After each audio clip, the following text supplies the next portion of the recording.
کما لیتے ہیں کہ اپنا جو ہے کھانے پینے گھر وغیرہ کا انتظام نہ کر لیں، اس وقت اس کے پاس رہیں۔ تقسیم کی گئی تھی، بانٹا گیا تھا۔ حضرت عثمان بن مظعون جو مکہ سے آئے تھے، حضرت ام العلا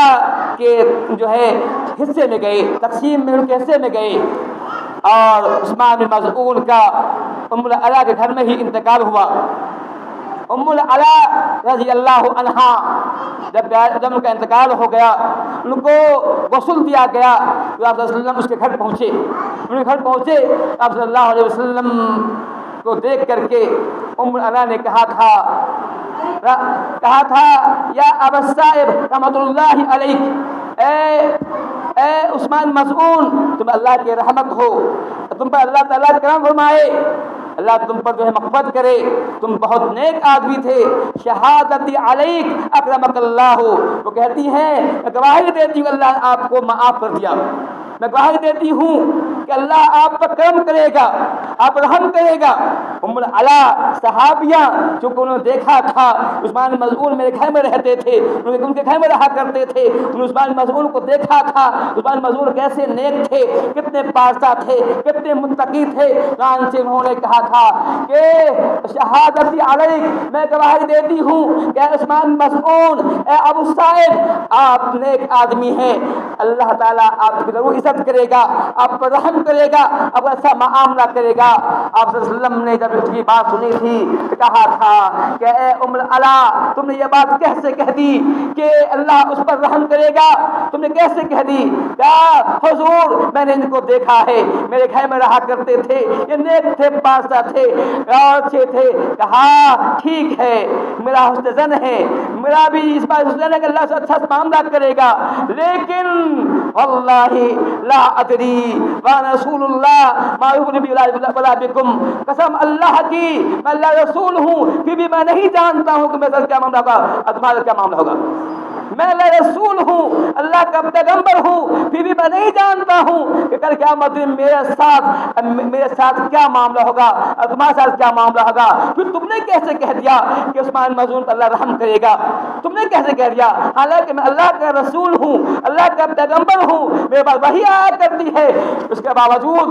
میں یہ نہیں کہہ سکتا ہوں کہ اللہ تعالیٰ میرے ساتھ کیا معاملہ کرے گا اور تمہارا کیا معاملہ میں نہیں جانتا ہوں، تو تم نے کیسے جان لیا؟ حضرت ام اللہ فرماتی ہیں اس کے بعد واللہ لا ازکی احدا بعدہ، اس کے بعد میں نے کسی کے بارے میں یہ نہیں کہا کہ اس سے اچھا معاملہ کرے، میں نے کسی کے بارے میں کہنا چھوڑ دیا۔ اس سے معلوم ہوتا ہے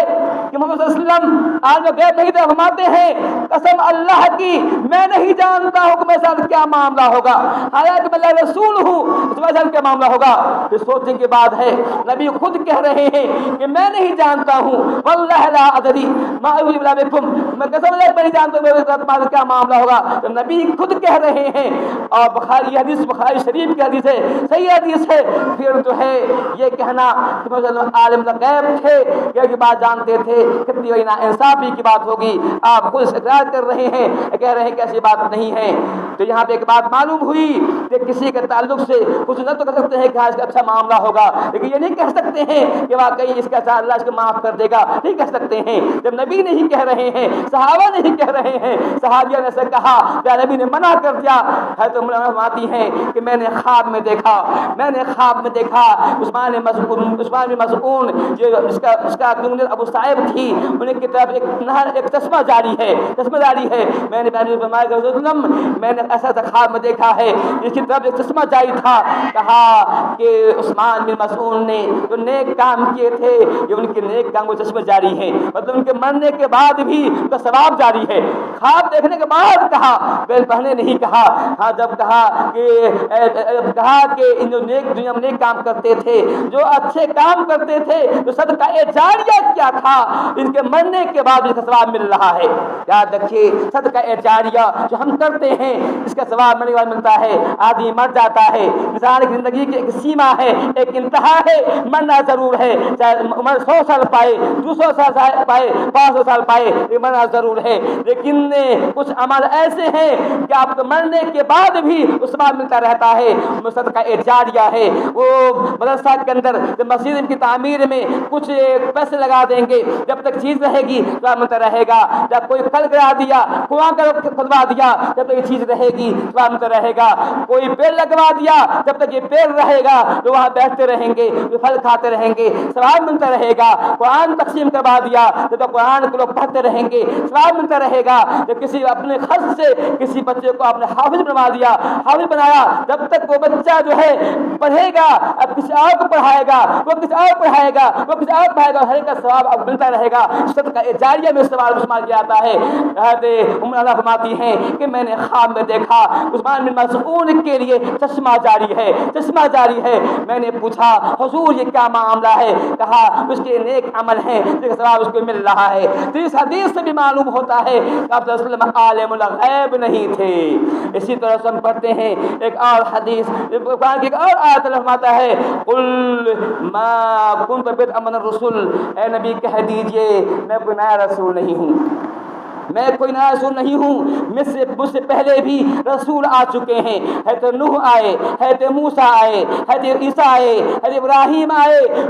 بڑی تعداد انبیاء کرام کی ہے، میں کوئی نیا رسول نہیں ہوں۔ یہ باتیں ہیں وما ادری ما یفعل بی ولا بکم، میں نہیں جانتا ہوں کہ میرے ساتھ کیا معاملہ ہوگا، تمہارے ساتھ کیا معاملہ ہوگا۔ اللہ تعالیٰ کہلوا رہا ہے کہ آج نبی آپ کہہ دیجئے کہ میں نہیں مجھے نہیں معلوم ہے کہ میرے ساتھ کیا معاملہ ہوگا، حالانکہ میں اللہ کا رسول ہوں، اللہ کا پیغمبر ہوں، میں نے کبھی اللہ کی نافرمانی نہیں کی ہے، ہر حال میں اللہ کی بات مانی ہے، ہر حال میں اس کے حکام کی پیروی کی ہے، پھر بھی میں نہیں جانتا ہوں کہ میرے ساتھ کیا حشر ہوگا، میرے ساتھ کیا معاملہ ہوگا۔ یہ آیت ہمیں اور آپ کو پیغام دے رہی ہے، ہمیں اور آپ کو موعظت دے رہی ہے، ہمیں اور آپ کو متنبہ کر رہی ہے کہ کیا ہم نبی جیسا اعمال کر رہے ہیں، نبی اتنا اعمال کرنے کے باوجود ڈر رہے ہیں، وہ پریشان ہیں۔ ہمارا معاملہ یہ ہے کہ ہمارے اعمال میں کوتاہیاں ہی کوتاہیاں ہیں، ہم جھوٹ بولتے ہیں، غیبت کرتے ہیں، چغلی کرتے ہیں، نہ جانے کیا کیا گناہ کرتے ہیں، پھر بھی ہم جو ہے اللہ کے عذاب سے، اللہ کے خوف سے ہم معمون بنے ہوئے ہیں، ہمارا ڈر نہیں ہے، خوف نہیں ہے۔ نبی کا یہ حال ہے، نبی کہہ رہے ہیں فرما رہے ہیں کہ وما ادری، میں نہیں جانتا ہوں میرے ساتھ کیا معاملہ ہوگا، تمہارا کیا معاملہ۔ یہ بات ہے ان اتبع ما یوحى الیہ میں تو صرف وحی کا پابند